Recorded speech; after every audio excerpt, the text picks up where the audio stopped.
Donc j'ai le challenge aujourd'hui de vous présenter un double challenge, de vous présenter l'IA en 15 minutes. Donc je vais prendre beaucoup de raccourcis. Et en plus, je passe juste avant Philippe Starck. Donc voilà, un beau challenge pour moi à relever aujourd'hui. Sur l'intelligence artificielle, alors en fait, c'est l'idée de l'IA, c'est d'imiter le comportement humain. Donc en fait, on va essayer de reproduire, on va parler de mimique, donc d'imiter ce qu'est capable de faire l'humain, que ce soit au travers de la vision, de la prise de décision, ou derrière de comment est-ce que je vais appréhender une information. Donc ça, pour faire simple, on imite le comportement humain. Pour faire ça, depuis maintenant beaucoup d'années, puisqu'en fait ça a été inventé finalement en 1950, l'IA, donc c'est pas quelque chose de très récent.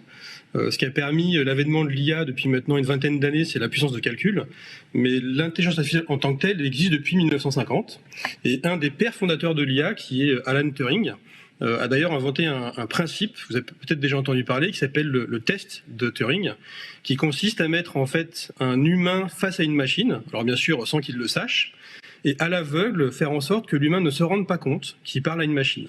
Et donc là, on estime que quand la machine aura atteint cette compétence, finalement, elle aura un comportement, alors ça signifie pas l'intelligence, mais on parle de comportement, elle aura un comportement qui permettra de berner finalement un humain, et là, on se dira qu'on a atteint un espèce de fantasme et de paroxysme dans l'intelligence artificielle. Alors, pour l'intelligence artificielle, ce qu'on va utiliser depuis maintenant quasiment 50 ans en termes de conception, c'est ce qu'on appelle le machine learning. Donc ça va consister à ce que le système, donc les algorithmes, apprennent plus ou moins seuls, donc on va appeler d'apprentissage supervisé, donc aidé par l'humain. Et pour essayer de simplifier la démarche de machine learning, j'ai essayé de mettre ça sous forme de 3 étapes. Donc la première étape, c'est qu'il faut injecter de la donnée, puisqu'encore une fois, l'IA sans données ne peut rien apprendre. Donc on va injecter le maximum de données possibles sur la problématique ou sur tout ce qu'on peut trouver. De ces données-là, en phase 2, l'intelligence artificielle va essayer de trouver des modèles statistiques ou mathématiques pour essayer finalement de se dire, OK, quand il y a telle et telle information ou tel et tel événement qui se passe, alors, en règle générale, la probabilité, donc la statistique, fait qu'il va se passer ça derrière. Donc elle va essayer de dégager d'une masse d'informations énorme ces différents modèles statistiques. Et la troisième étape, ça consiste à appliquer ce modèle, finalement, à des données, à des nouvelles données futures. Et là, ça va nous permettre d'aller prédire ce qui va se passer, d'essayer en tout cas de prédire ce qui va se passer dans le futur. Un exemple assez simple, c'est la météo. Les systèmes ont appris maintenant depuis énormément d'années que, par exemple, quand il va avoir un vent chaud qui vient du sud, combiné à un anticyclone qui vient du nord-est, plus un courant marin dans telle partie du globe qui se refroidit, alors il y a une forte probabilité pour qu'il fasse froid à Paris et qu'il pleuve. Voilà, donc en fait c'est ça, c'est qu'on va apprendre de données historisées et on va l'appliquer, une fois qu'on a un modèle, sur des données pour faire des prédictions. Depuis maintenant le début des années 90, on a conceptualisé aussi une approche un peu différente de l'IA qui consiste finalement à aller non pas simplement imiter le comportement humain, mais imiter ce que fait la nature. Donc ça peut être aussi bien imiter la nature au sens les plantes, les arbres, les animaux, mais ça va être aussi imiter la nature et imiter l'humain. Là, l'application dont on va parler, c'est ce qu'on appelle le bio-inspiré en français, et l'application dont on va parler, c'est le deep learning. Donc le deep learning, c'est ni plus ni moins, avec des grosses guillemets, que imiter le fonctionnement du cerveau humain et en particulier, les neurones. Et c'est ce qu'on va appeler les réseaux neuronaux en intelligence artificielle. Et cette technique qu'on a conceptualisée dans les années 90, mais appliquée dans les années 2000-2010, parce qu'il faut beaucoup de puissance de calcul, a permis d'avoir des algorithmes qui sont beaucoup plus puissants, qui vont apprendre des problèmes beaucoup plus complexes que ce qu'on pouvait faire avant, et qui vont le faire de façon beaucoup plus robuste. Si j'essaie de trouver une image un peu pour vulgariser la différence entre avant et le deep learning, c'est un peu finalement comme traiter une information sur un plan 2D et passer à un plan 3D. C'est-à-dire que d'un seul coup, vous avez une nouvelle dimension qui se met en place, et donc le champ des possibles et le champ d'information est beaucoup plus important de ce qu'on va pouvoir apprendre. Un exemple de cette application du deep learning, c'est ce qu'a fait Google en 2012. Et donc là, en fait, Google s'est dit, on va essayer de faire en sorte que l'intelligence artificielle, l'algorithme, reconnaisse des chats. Pour faire ça, ils ont dû prendre, donc ce qu'on disait tout à l'heure, injecter de la donnée. Donc ils ont injecté 10 millions d'images de chats. Donc on voit que quand on dit qu'il faut beaucoup de données, il faut vraiment beaucoup de données. Et ils ont utilisé une puissance de calcul qui est très importante, puisqu'ils ont utilisé 16 000 CPU, donc c'est énorme, afin de faire en sorte que l'algorithme reconnaisse un chat. Par contre, quand l'algorithme fait ça, il va savoir dire que c'est un chat, mais si vous lui montrez une photo de chien ou de mouton, il ne saura pas le dire. Voilà, donc on l'a vraiment spécifié, et il a appris à reconnaître un chat. Pour comparer un peu à nous, à l'espèce humaine, puisque souvent, ce qu'on peut entendre, et moi ce que j'entends dans mes discussions sur l'IA, c'est mais est-ce que l'IA va nous remplacer? Est-ce qu'elle va supplanter l'homme? Pour faire un petit comparatif, il y a 2 500 000 ans, l'Homo sapiens apparaissait, donc en fait nous. Et depuis ces moments-là, un bébé, ou du moins les très jeunes enfants, en voyant 10 à 20 fois un chat, savent reconnaître que c'est un chat. Et en plus de ça, ils vont être capables non seulement de comprendre ce que c'est qu'un chat, mais d'extrapoler, en voyant d'autres animaux, que ça c'est un chat, et ça c'est un chien, et ça c'est un mouton. Donc on voit là que la différence encore en termes, entre le cerveau humain et ce que c'est faire l'IA est juste énormissime, et qu'on est très loin d'atteindre les capacités du cerveau humain. Donc là, on a vu comment finalement, alors très rapidement certes, mais comment l'intelligence artificielle fonctionnait, comment est-ce qu'elle allait apprendre avec des données pour compiler ça. Et finalement, là, elle se limite à reproduire des modèles. Donc elle apprend, elle trouve le modèle et elle le reproduit. Ce qui m'intéressait ce soir, puisqu'en tant que designer et en tant que créatif, c'est est-ce qu'il est possible de faire en sorte qu'une IA ne soit plus dans la reproduction, mais dans la création. Le premier exemple que je vais vous montrer, donc là vous voyez 4 visages humains qui, somme toute, semblent très réalistes. Et ce que je veux dire en fait, c'est que ce ne sont pas des photos.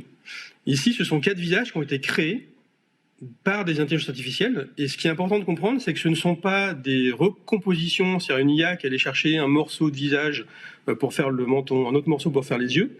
C'est une IA qui a vraiment créé, en apprenant ce qu'était un visage humain, donc qui doit être composé de 2 yeux, qui doit être composé d'un nez, d'une bouche et des cheveux, qui a appris et qui a proposé, à partir d'absolument rien, des visages qui, d'après elle, devaient avoir une apparence humaine à peu près fiable. Donc là, on est quand même déjà dans une étape de création, puisqu'elle part de rien, elle part d'une apprentissage statistique, elle va proposer des éléments graphiques et créatifs par rapport à l'humain. Deuxième exemple, qui sera encore plus parlant pour vous, je pense, c'est là, on a demandé à une intelligence artificielle, donc normalement j'arrête sur le slide suivant, désolé Maxence, on a demandé à une intelligence artificielle en se basant sur 500 chaises qu'on a insérées dans un modèle informatique, un modèle statistique, de dire, sur la base de ces 500 chaises-là, peux-tu me proposer des nouveaux modèles de chaises? Par contre, quand on a fait ça, on n'a absolument pas intégré ni de contraintes, ni d'informations sur ce que devait être une chaise. C'est vraiment, on a dit à l'IA, voilà, tu as 500 images de chaises, trouve ce que c'est qu'une chaise en termes de modèle statistique et fais-moi des propositions. Donc là, normalement, je ne sais pas si c'est moi qui suis décalé ou si les slides ne défilent plus. Mais normalement, du coup, en fait, là, on va avoir des images de chaises qui ont été proposées par l'intelligence artificielle. Ce qu'on peut voir, c'est qu'on reconnaît bien, alors pour certaines d'entre elles, des formes de chaises ou on comprend bien comment l'IA allait extraire les données finalement d'apparence d'une chaise pour en proposer des nouvelles.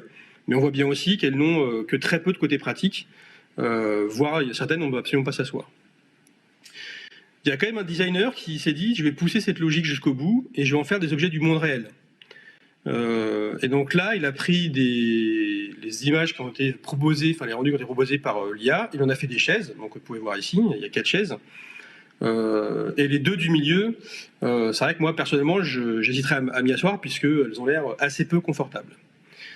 Voilà, et donc ça c'est de la création via l'intelligence artificielle, avec une vraie problématique qu'on voit ici, c'est que comme on ne peut pas imposer de contraintes, on ne peut pas imposer de règles, elle va proposer des choses qui sont peut-être absolument pas utilisables, alors que ce soit pour de la création, pour vous, designers, ou pour des architectes, ou ces métiers-là, mais qui sera encore moins utilisable dans un domaine industriel, puisqu'elles seront totalement décorrélées de contraintes industrielles et de production. Donc pour résoudre cette problématique-là, en fait, on est passé encore une fois dans une nouvelle manière de faire l'IA qui s'appelle le reinforcement learning. Donc en fait, c'est l'apprentissage avec, renforcé, où là, la grande différence, c'est qu'on va pouvoir imposer des règles. Et c'est cette IA-là qui a permis, par exemple, il y a maintenant quelques temps, de gagner sur le jeu de Go, donc il y a un jeu chinois qui est extrêmement complexe, beaucoup plus complexe sur les échecs, puisqu'il y a infiniment plus de possibilités de jeux et de parties.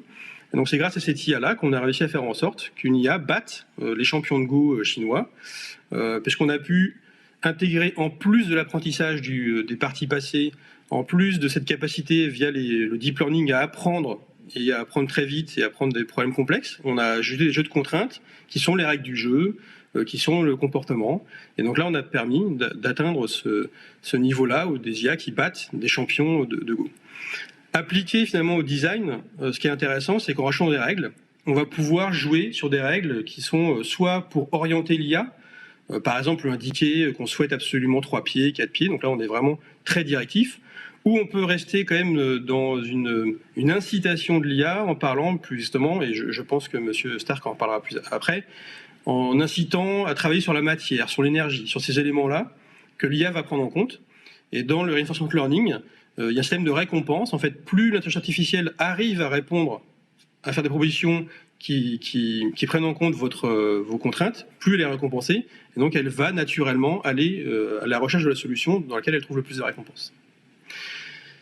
Finalement, je voulais terminer cette intervention sur une question, encore une fois, qui revient souvent, c'est: est-ce que l'IA va remplacer l'humain? Est-ce qu'elle va remplacer mon travail demain? Est-ce qu'elle va nous supplanter? Alors on l'a vu d'un point de vue déjà technique, on est très loin d'atteindre les capacités de cerveau humain, et sur tout ce qui va être la créativité, donc le sens de l'émotion, le sens de la philosophie, le fait d'extrapoler des choses de la matière. Là aussi, encore une fois, donc dans le sentiment, on voit qu'on en est loin. C'est-à-dire qu'on n'est pas encore du tout à ce niveau-là par rapport à l'IA. Moi, aujourd'hui, je vois l'IA vraiment comme un support à l'humain, que ce soit dans la production, que ce soit dans l'innovation, et aussi dans la création. Donc pour moi, ça va vous permettre d'avoir un interlocuteur de plus dans votre chemin créatif, d'avoir des échanges avec finalement cet ordinateur, cette IA, qui va vous pousser sur peut-être des voies de création que vous n'avez pas anticipées avant. Parce qu'elle va faire fi de votre propre culture. Elle va être beaucoup plus large que ça. Donc voilà, donc moi je pense au contraire c'est une grande chance pour vous, je pense que ce que va dire M. Stark juste après va illustrer ce propos-là. Donc voilà, donc écoutez, j'espère que non seulement vous avez pu voir les différents slides, j'espère que vous êtes appris quelques éléments ce soir, et bien écoutez, je te rends la parole, Vicky, Merci. à la suite de l'événement.